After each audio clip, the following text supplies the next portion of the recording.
ሰበር ዜና መቀሌን ለመቆጣጠር አብይ ጦሩ እንዲሰማራ ትዕዛዝ ማስተላለፋቸው ተሰማ።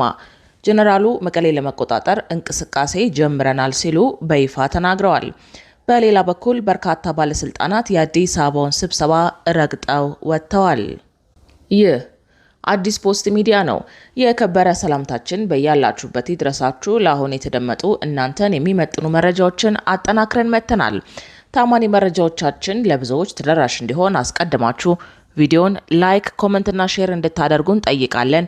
አሁን ዋና ዋናዎቹን እናስቀድም። አብይ አምርረዋል። ከቁጥጥራቸው ውጪ የሆነችውን መቀሌን ለመቆጣጠር ቆርጠዋል። 8 ሜካናይዝድ ጦር ትግራይ ዙሪያ አስፍረዋል። ዛሬ ደግሞ ጀነራሉ የሚመሩት ጦር መቀሌን እንዲቆጣጠር ኦፕሬሽን እንዲሰራ አሰማርተዋል አዘዋል። የህወሓት ከፍተኛ ጀነራል በበኩላቸው እነሱ መቀሌ ሳይደርሱ እኛ ቀድመን 4 ኪሎን እንቆጣጠራለን ሲሉ ዝተዋል። በዝርዝር እናስደምጣችኋለን። ብልጽግናን ያበሳጨ ብሎም ያስደነገጠ ክስተት ከስብሰባው አዳራሽ ተሰምቷል። ብልጽግና አዲስ አበባን የኦሮሚያ ዋና ከተማ ለማድረግ የጀመረውን ስብሰባ በርካታ ባለስልጣናት በመቃወም ስብሰባውን ረግጠው መውጣታቸው ታውቋል። ስብሰባውን ረግጠው የወጡ አመራሮች የታወቁ ሲሆን ከብልጽግና ፓርቲ ሊባረሩ እንደሚችሉም እየተነገረ ነው። ትሰሙታላችሁ። የተወደዳችሁ የቻናላችን ቤተሰቦች እነዚህንና ሌሎች መረጃዎችን አጠናክረናል። በዜናዎቻችን ላይ እንዲሻሻልና እንዲስተካከል የምትሉትን ጉዳይ ጨዋነት በተሞላበት መንገድ በአስተያየት መስጫው እንድታስቀምጡልን እንጠይቃለን። አሁን ወደ ዝርዝሮቹ እናመራለን። ብልጽግናን ያበሳጨ ብሎም ያስደነገጠ ክስተት ከስብሰባው አዳራሽ ተሰምቷል። ብልጽግና አዲስ አበባን የኦሮሚያ ዋና ከተማ ለማድረግ የጀመረውን ስብሰባ በርካታ ባለስልጣናት በመቃወም ስብሰባውን ረግጠው መውጣታቸው ታውቋል። ስብሰባውን ረግጠው የወጡ አመራሮች የታወቁ ሲሆን ከብልጽግና ፓርቲ ሊባረሩ እንደሚችሉም እየተነገረ ነው። በፌዴራል ከተሞች አጀንዳ ስር ሲካሄድ በነበረው የምክክር መድረክ ላይ የተሳተፉ የቡድን 7 ተወያዮች ከኦሮሞ ብልጽግና ተወካዮች ውጪ ያሉ የሁሉም ብሔሮች ተወካዮች የቀረበውን አዲስ የውሳኔ ሀሳብ በመቃወም መድረኩን ረግጠው መውጣታቸው ተሰምቷል። ላለፉት 4 ሳምንታት ያክል ሲካሄድ በነበረው በዚህ ውይይት በተለይም በአዲስ አበባ ከተማ የወደፊት አስተዳደራዊ ወሰንና አወቃቀር ላይ ትኩረት ያደረጉ 4 ዋና ዋና አማራጮች ቀርበው ሲመከሩበት ሰንብተዋል። አማራጮቹም አዲስ አበባ ራስ ገዝ የፌዴራል አካል፣ ራሷን የቻለች ክልል ወይም የኦሮሚያ አካል ትሁን የሚሉ ነበሩ። ላለፉት 3 ቀናት ከብልጽግና ጽሕፈት ቤት በተጻፈ ደብዳቤ መመሪያ መሰረት ላለፉት 30 ቀናት ውይይት ያልተደረገበት አዲስ አጀንዳ ማስገደድ መጀመሩ ተነግሯል።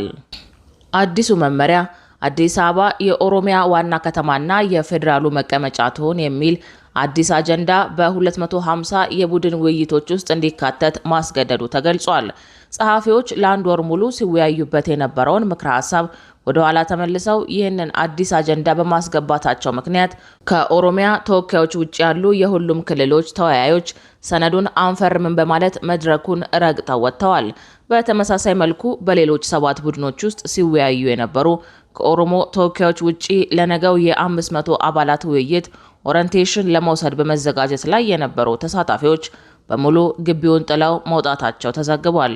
ይህንን ድንገተኛና አምባገነናዊ ጭነት በስፋት የተተነተኑት የፖለቲካ ሳይንስና የህገ መንግስት ሊቃውንት ሁነቱን የትርክት የበላይነትን በኃይል የመጫንና የስልጣንን ህጋዊነት ወይም ሌጂቲሜሲ በገዛ እጅ የማጣት አደገኛ የፖለቲካ ቁማር እንደሆነ ይገልጹታል። በስቴት ክራፍትና በፖለቲካዊ ኢኮኖሚያዊ እይታ ሲመዘን የሀገራዊ ምክክር ዋና ዓላማ የህዝቦችን ማህበራዊ ውል ወይም ሶሻል ኮንትራክት ማደስና በጋራ ሴቶች ላይ የተመሰረተ ህጋዊነትን መገንባት እንጂ የገዢውን ፓርቲን ውስጣዊ ፍላጎት በህዝብ ተወካዮች ስም ማጽደቅ፣ ማህተም ማድረግ አይደለም።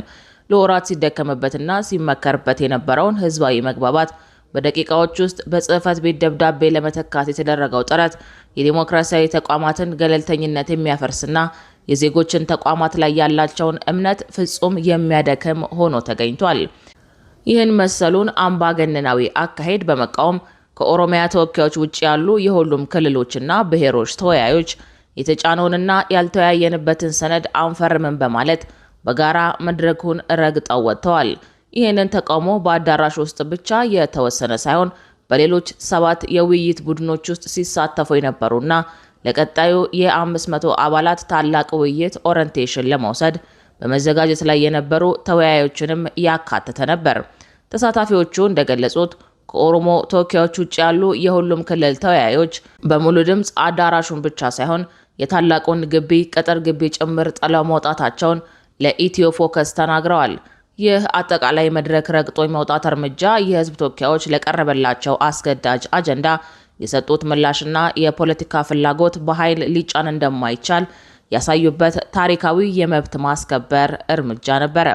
ይህ በምክክር መድረኩ ላይ የተከሰተው አደገኛ ውጥረት በኢትዮጵያ ታሪክ ቀደም ሲል የታዩትና ከላይ ወደ ታች የሚጫኑ የፖለቲካ ውሳኔዎች እንዴት የሀገርን ዋልታና ማገዶ እንደሚያናጉ የሚያስታውስ ነው።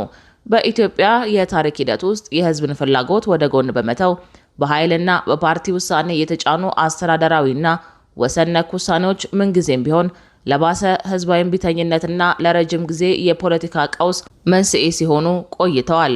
አባቶቻችን ሳይመካከሩ የተከሉት አጥር ንፋስ ይጥለዋል ወይም ያልተማከሩበት መንገድ ድንጋይ ያንቀጠቅጣል እንደሚሉት ያለ ህዝባዊ መግባባትና ያለ ተወያዮች ፍቃድ በግዴታ የሚጫን አጀንዳ ምንም ያህል በፖለቲካ ኃይል ቢደገፍ እንኳን የረጅም ጊዜ ሰላምንና መረጋጋትን ሊያመጣ አይችልም።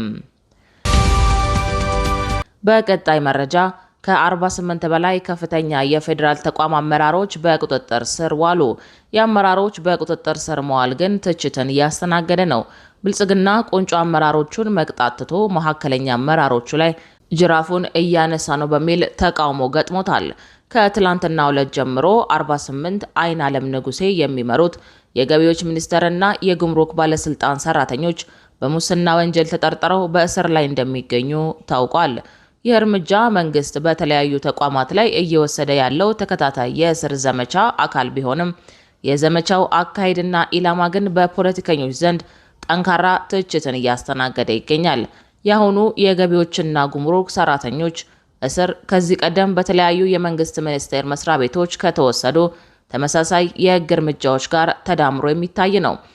ከዚህ እስር ቀደም ብሎ ሙፈሪያት ካሚል በምትመራው በስራና ክህሎት ሚኒስቴር ዜጎችን በህገ ወጥ መንገድ ከሀገር በማስወጣት ወንጀል የተጠረጠሩ ሰራተኞች በሙስና መታሰራቸው ይታወሳል። በተመሳሳይ ከወራት በፊት ከነዳጅ አቅርቦትና ስርጭት ጋር በተያያዘ በተፈጠረ የሙስና ወንጀል ካሳሁን ጎፌ የሚመሩት የንግድ ሚኒስቴር ሰራተኞች በቁጥጥር ስር ያሉ ሲሆን አርሶ አደሩን በከፍተኛ ሁኔታ ካማረረው የማዳበሪያ አቅርቦት መጓተትና ሙስና ጋር በተያያዘም የባህር ትራንዚት ሰራተኞች ተይዘው እንደነበር አይዘነጋም። እነዚህ ተከታታይ የጸረ ሙስና እርምጃዎች በታችኛውና መካከለኛው የሰራተኛ እርከን ላይ ያተኮሩ መሆናቸው የዘመቻውን ታማኝነት ጥያቄ ውስጥ ከቶታል። ፖለቲከኛ ጀዋር መሐመድ ይህንን ሁኔታ አስመልክቶ ባቀረበው ጠንካራ ትችት እነዚህ ሁሉ ከሙስና ጋር የተያያዙ እስሮች አንድ ትልቅ ነገር እንደሚጎድላቸው አመላክቷል። እንደ ጀዋር ትንታኔ ይህ መጠነ ሰፊና የተደራጀ ሙስና በየተቋማቱ ሲፈጸም የመስሪያ ቤቶቹ ዋና ኃላፊ የሆኑትና በሙስና ውስጥ በቀጥታ ተሳታፊና ተጠቃሚ የሆኑት ሚኒስትሮች ምንም አይነት የህግ ተጠያቂነት አልተደረገባቸውም። የፍትህ ስርዓቱ ዋና ዋናዎቹን የሙስና ጠንሳሾች ከመንካት ይልቅ ጫፍ ላይ ያሉትን ፈጻሚዎች ብቻ ማሰሩ ሻርኮቹን ትቶ ትናንሽ አሳዎችን ማጥመድ ነው ሲል የጸረ ሙስና ዘመቻውን ይዘት አጣጥሎታል። ይህ እይታ የሙስና ችግር ስር እየሰደደ መሆኑንና እውነተኛ መፍትሄ ለማምጣት ከታችኛው እርከን ባለፈ ስልጣን ላይ ያሉ የዋና ተቋም መሪዎችንም በህግ ፊት እኩል ተጠያቂ ማድረግ እንደሚያስፈልግ አጉልቶ የሚያሳይ ነው።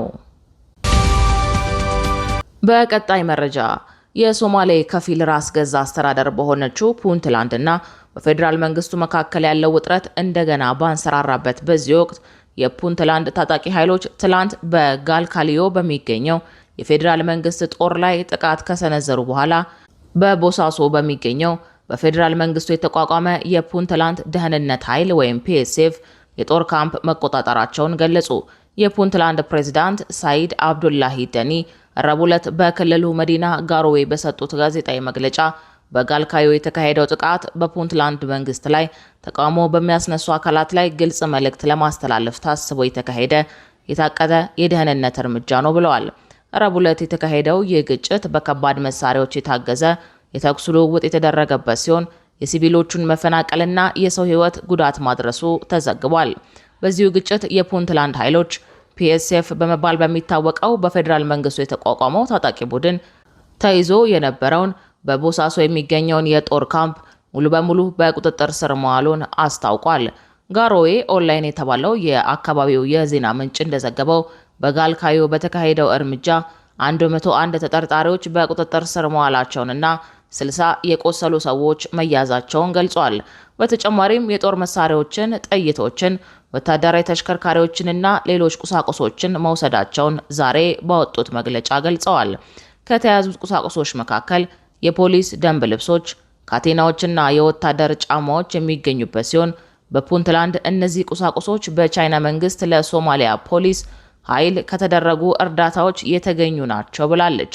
የፑንትላንድ ባለስልጣን የሶማሊያ ፌዴራል መንግስት በገልሙዱግ በኩል የጦር መሳሪያዎች እንዲተላለፉ በማመቻቸት ከፑንትላንድ ውጭ ያሉ ኃይሎችን ለማስታጠቅ ይሞክራል ሲሉ ከሰዋል።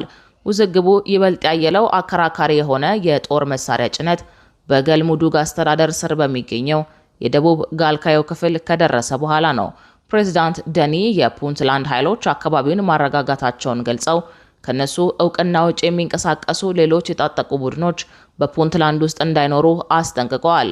በዚህ ውዝግብ ጁባላንድ ለፑንትላንድ ያላትን ድጋፍ የገለጸ ሲሆን የገልመዱግ ባለስልጣናት ደግሞ የፖለቲካ መሪዎች ቀጠናውን ከዚህ ግጭት ነፃ እንዲያደርጉ አሳስበዋል። በቀጣይ ዜናችን አብይ አምርረዋል። ከቁጥጥራቸው ውጪ የሆነችውን መቀሌን ለመቆጣጠር ቆርጠዋል። 8 ሜካናይዝድ ጦር ትግራይ ዙሪያ አስፍረዋል። ዛሬ ደግሞ ጀነራሉ የሚመሩት ጦር መቀሌን እንዲቆጣጠር ኦፕሬሽን እንዲሰራ አሰማርተዋል፣ አዘዋል። የህወሓት ከፍተኛ ጀነራል በበኩላቸው እነሱ መቀሌ ሳይደርሱ እኛ ቀድመን 4 ኪሎን እንቆጣጠራለን ሲሉ ዝተዋል። ከፌዴራል መንግስት ጋር ተቀናጅተን ህወሓትን እናስወግዳለን ያሉት እነ ጀነራል ጻድቃን ወደ ትግራይ ለመግባት ያስችለናል ያሉትን የዘመቻ ዕቅድ መንደፋቸው ተሰምቷል።